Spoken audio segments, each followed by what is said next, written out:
오늘 여러분과 함께 나눌 말씀은 초상집과 잔치집이라는 제목을 가지고 함께 나누도록 하겠습니다. 옛날 사람들은 사람의 행복이 어디 있느냐 이렇게 말을 해보면 두 가지의 극단적인 단어 속에 중간에 있다고 합니다. 황홀함과 암울함, 이 두 가지 사이에 있는 것이 행복이다, 이렇게 말을 했습니다. 동양에서는 공자가 여러분들이 잘 아는 중용의 덕이라는 것이 있습니다. 즉 중용의 길이라고도 하지요. 중간쯤 해라, 이렇게 말을 많이 합니다. 제가 처음에 군대에 갈 때 가기 전에 남자들은 항상 먼저 간 선배들에게 물어봅니다. 군대 생활을 어떻게 하면 잘합니까? 이렇게 말했을 때 항상 고참들이 이렇게 표현을 합니다. 너무 잘하지도 말고 너무 못하지도 말라. 그런데 그 말 듣다가 무지하게 고생을 많이 했습니다. 한 번 돌아오면 될 거를 중간쯤 도른다고 해가지고 몇 바퀴 돌다가 중간 해가지고서 고생한 적도 있습니다. 그래서 동양에서는 항상 중간쯤 해라, 중간쯤 해라, 나서지도 말고 중간쯤 해라, 이러한 말을 많이 합니다. 근데 사실 성경에도 잠언서 30장 8절 말씀에 보면 아굴이 이런 말을 했습니다. 뭐냐면 하나님이여 나로 가난하게도 마옵시고,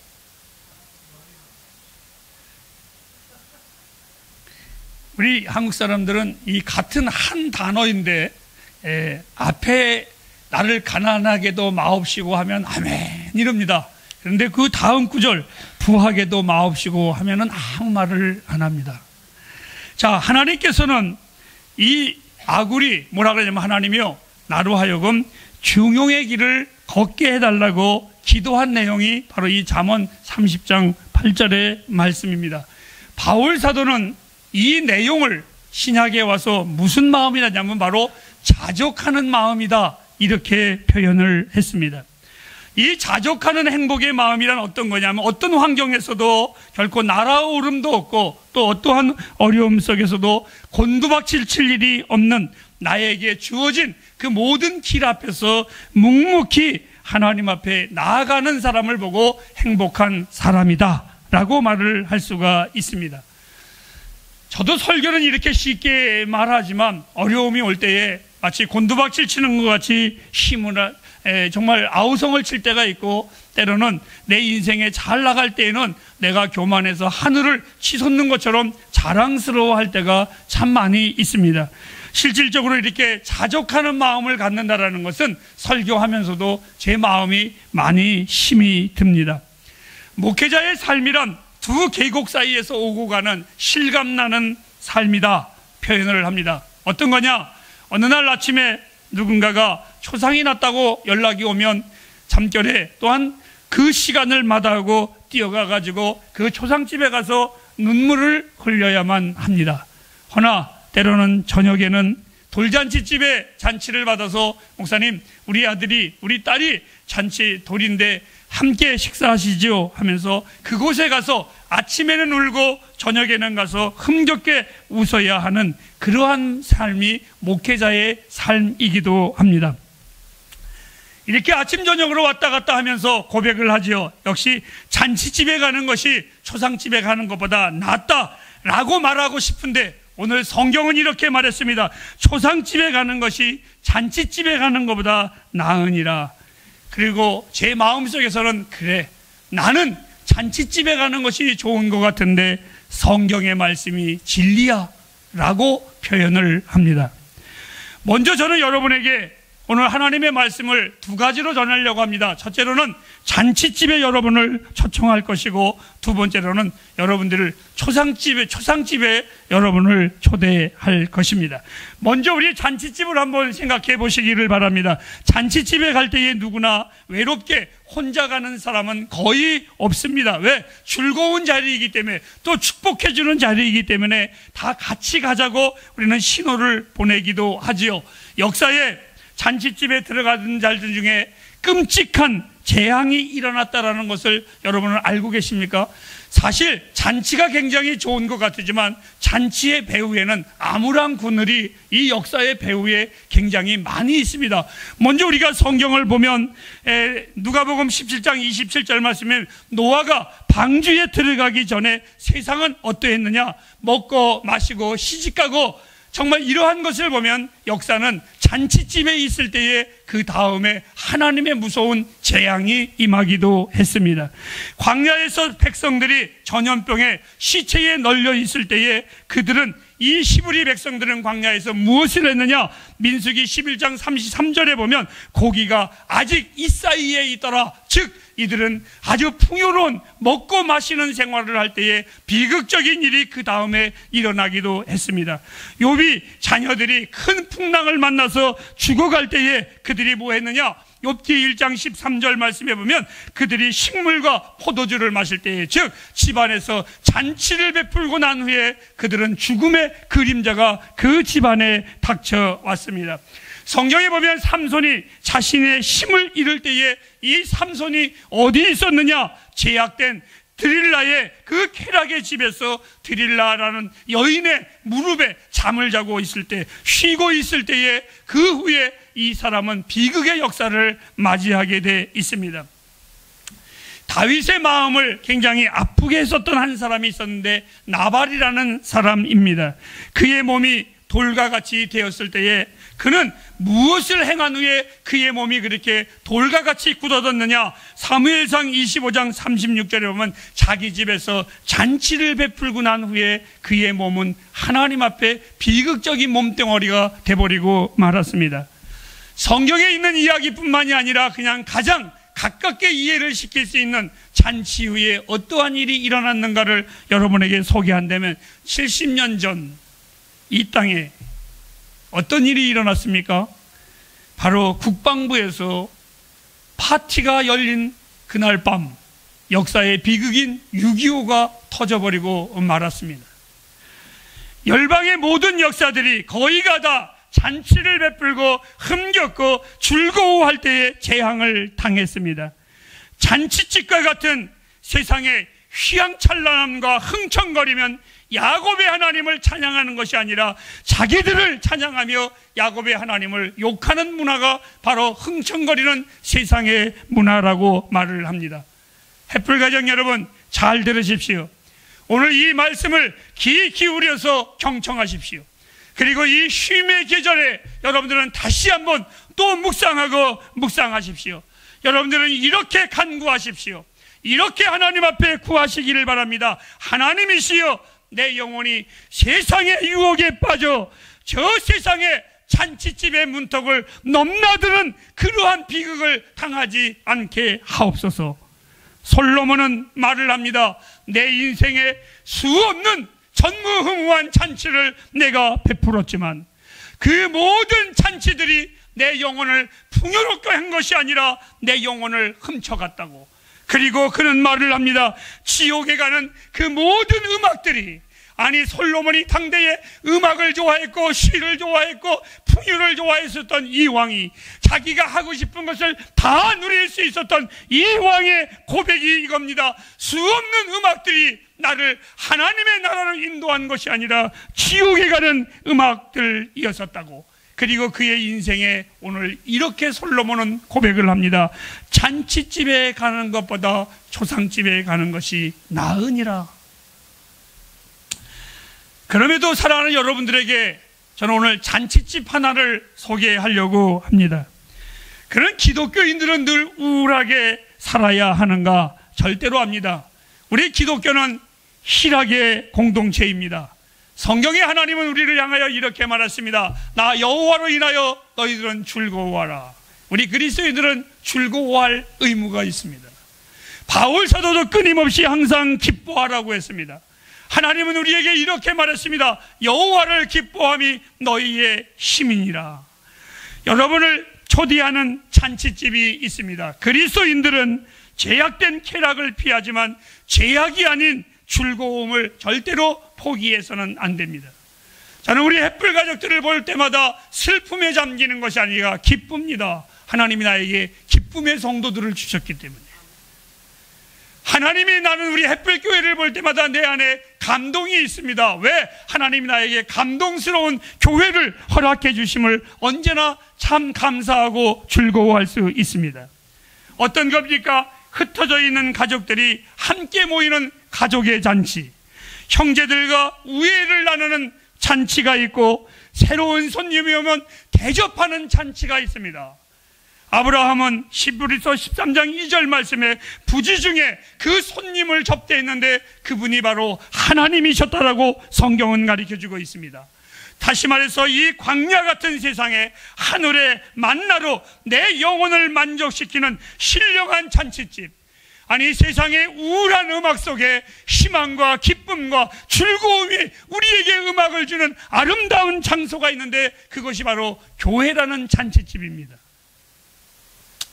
자, 여러분, 초상집과 잔치집을 소개하면서 이제 사랑하는 여러분들에게 성경은 그럼에도 불구하고 이렇게 표현을 했습니다. 한번 따라 하실까요? 잔치집에 가는 것보다 초상집에 가는 것이 낫느니라. 이제 사랑하는 여러분들에게 잔치집을 떠나서 초상집을 여러분들과 함께 가보려고 합니다. 잔치집은 사실 위선이 참 많습니다. 어느 날 우리 교회에 돌잔치에 저를 초대를 했을 때 가기 전에 저는 부부싸움을 했습니다. 그런데 그곳에 갈 때는 잘 차려입고 전혀 그런 것이 없는 것처럼 그곳에 가서 축복도 해주고 웃기도 하고 그 노래에 박수도 쳐줄 때가 있습니다. 잘 어울리지도 않는 위선의 옷을 입어야만 하고 잘나지도 못하면서 왠지 그곳에 가면 잘난 척하면서 품위를 드러내려고 애쓰는 곳이 잔치의 자리입니다. 그런데 여러분, 초상집은 우울합니다. 슬픔과 괴로움이 있는 곳입니다. 그곳에 가면 잔치집의 주인공들처럼 화려한 옷을 입지도 아니하고 정말 그들의 모습을 보면 굉장히 겸손하고 아무것도 없고 위선도 필요 없는 복장을 그들은 하고 있습니다. 초상집에는 위선이 필요가 없습니다. 그리고 그 초상집에는 높고 낮음도 없습니다. 이 죽음의 길은 왕도 간 곳이고 가난한 자도 가는 곳입니다. 죽음은 누구나 공평한 길입니다. 잔치집에 가면 나의 입에 재갈을 물리듯이 말을 하지를 않습니다. 그죠? 그 주인공들이 말하고 그 주인공들이 웃고 떠드는, 그리고 그들의 즐거움에 그냥 호응만 할 뿐이지 내가 그곳에 가서 무슨 말을 할 필요도 없습니다. 하지만 여러분, 초상집은 참 이상하지요? 무슨 말을 해도 위로가 되고 대화가 됩니다. 돌아가신 그분의 일생을 이야기하면서 웃기는 이야기를 해도 그것이 은혜스럽습니다. 초상집에 가서 그분의 아픈 이야기를 해도 그 가족들에게 위로가 돼서 초상집은 어떤 말을 해도 그 자리가 굉장히 은혜스럽고 참 좋습니다. 초상집에 가는 것이 나은 이유는 우리는 결국에 다 다다르게 될 끝이 바로 죽음이기 때문에 그렇습니다. 죽음은 누구나 면제받을 수 없습니다. 오늘 성경의 솔로몬은 본문에 이렇게 말했습니다. 나도 그 길을 간다고. 즉 죽음은 나의 죽음이라고. 다른 사람의 죽음을 보면서 저 사람이 죽었어라가 아니라 나도 곧 그 길을 갈 것이라고. 그의 죽음은 나의 죽음이라고. 이것은 하나님이 정하신 것입니다. 히브리서의 기자에 이렇게 말했습니다. 사람이 한 번 왔다가 죽는 것은 정한 이치인데 이것이 곧 하나님이 명하신 법이라고. 이것을 오늘 본문에 이렇게 솔로몬은 정의했습니다. 사람의 끝이 이러하니 산 자는 이것을 마음에 둘 것이라고. 나와 여러분들은 이 말씀을 마음에 간직하시기를 바랍니다. 잔치집의 웃음 뒤편에는 언제나 가면이 있습니다. 그것을 다녀오면 잔치집에 갔다 온 사람들의 발걸음이 결코 기쁘고 즐거운 사람들은 사실 따지고 보면 별로 없습니다. 왜? 잔치집에 갔었던 내 발걸음은 온통 거품이고 허영이고 어떻게 보면 잘못된 거짓이 가득하고 내 안에 내가 없는 나를 다 버린 다른 것으로 나는 웃음을 찾아야 되고 다른 것으로 비유를 맞춰줘야 되는 잔치집의 모습입니다. 그리고 그 잔치집에 갔다 올 때 내 마음에 남거나 배운 것이 있다면 나는 연극의 배우의 가면처럼 내 삶의 위선의 모습을 나는 바라봅니다. 하지만 초상집은 엄숙하고 진지합니다. 무엇인가 돌아올 때에는 간직하고 돌아옵니다. 초상집에 갔다 온 사람들은 거의가 다 누구나 다 인생의 철학자가 되어서 돌아옵니다. 그리고 그 사람들은 슬퍼하는 가운데 진실한 모습을 우리는 봅니다. 간혹 잔치집에 가면 목사님들이 이렇게 말씀하시는 분들이 있습니다. 저는 그 말이 별로 좋게 들리지는 않습니다. 울지 말라고, 하늘나라 갔는데 슬퍼하지 말라고 야단을 치는 것을 저는 봅니다. 하지만 저는 그 말이 별로 좋아하지를 않습니다. 하나님은 우리에게 흘릴 수 있는 눈물을 주셨습니다. 그리고 하나님은 사랑하는 자에게 헤어질 때에 서글퍼하는 눈물을 주셨습니다. 바울도 그의 성도들과 헤어질 때에 서로 부둥켜 안고 강가에서 심히 통곡하며 울었다고 했습니다. 저는 이렇게 말합니다. 눈에 눈물이 마른 것은 삶의 감격이 사라진 것이라고. 하나님은 우리에게 울만한 이유를 줬고 울만한 눈물도 허락하게 해 주었습니다. 사랑하는 햇불가족 여러분, 이제 제가 여러분에게 꼭 데리고 가고 싶은, 정말 마음껏 울어야 할 초상집이 여러분에게 소개하려고 합니다. 그리고 제가 꼭 우리 햇불 가족들은 그 초상집에 하나도 빠짐없이 데리고 가고 싶습니다. 아니, 그 초상집은 한 번만 갈 것이 아니라 매일 가도록 권하고 싶습니다. 저는 그 초상집에 가면 늘 웁니다. 그런데 울고 나면 제 마음에 기쁨이 있습니다. 그 초상집에 저는 매일 갑니다. 그리고 그곳에 갈 때마다 저는 늘 통곡합니다. 그런데 통곡하고 나면 제 마음에 즐거움이 있습니다. 그리고 그 초상집에 가면 저는 흐느껴 옵니다. 남들이 내 눈물을 어떻게 볼까?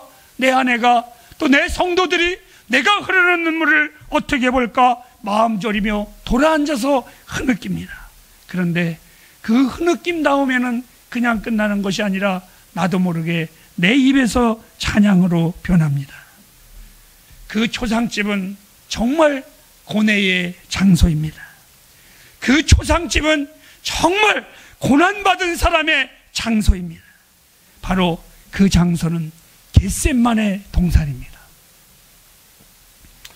하나님의 아들 예수 그리스도가 나를 위하여 무릎을 꿇고 땀이 핏방울이 되도록 기도하시면서 나의 구원을 위해 하나님과 씨름했었던 겟세마네 동산은 내 인생의 유일한 초상집입니다. 겟세마네 동산은 내 영혼이 그리스도와 함께 장사 지낸 듯 그리스도와 함께 죽은 바로 초상집입니다. 이 땅에 사는 날 동안에 그 초상집은 나에게 초상집이 아니라 천국입니다. 저는 매일 이 겟세마네 동산을 올라가고 즐거워합니다. 그것에 머물러 주께서 나를 위하여 죽으신 그 은혜와 사랑을 묵상합니다. 그곳에서 내가 울고 그곳에서 내가 통곡할 때에 이 땅에서 줄 수 없는 거룩함과 행복감을 하나님은 나에게 주십니다. 세상에 그 어떠한 화려한 잔치집에 가는 것보다 갈보리의 초상집에 가는 것이 내 인생의 언제나 즐거움입니다. 잔치집은 나로 어수선한 소리를 듣게 하고 위선된 말을 하지만 이 겟세마네 초상집에서는 무슨 말이든 내가 고백을 해도 그것은 은혜스럽습니다. 나의 아픔도 이 잔치집이 아닌 초상집에 가서 고백을 합니다. 나의 인생에 당한 배신의 아픔도 그 초상집에 가서 눈물을 흘리며 고백합니다. 그리고 이 초상집에 가서 내 인생에 한없는 희노애락의 그 모든 것들을 눈물로 고백을 합니다. 그리고 그곳에서 마음껏 웁니다. 그 초상집에서 나는 마음껏 웁니다. 오직 내 인생에 예수뿐이라고, 오직 내 인생에 주님뿐이라고. 그때에 갈보리의 하나님의 그 놀라운 음성은 듣습니다. 오늘 솔로몬은 이렇게 말합니다. 지혜자의 마음은 초상집에 있다고. 그것이 바로 나와 여러분의 베델이 될 것, 즉 하나님을 만나는 장소가 될 것입니다. 햇불가정 여러분, 잔치집에 가는 것보다 초상집에 가는 것이 나으니라.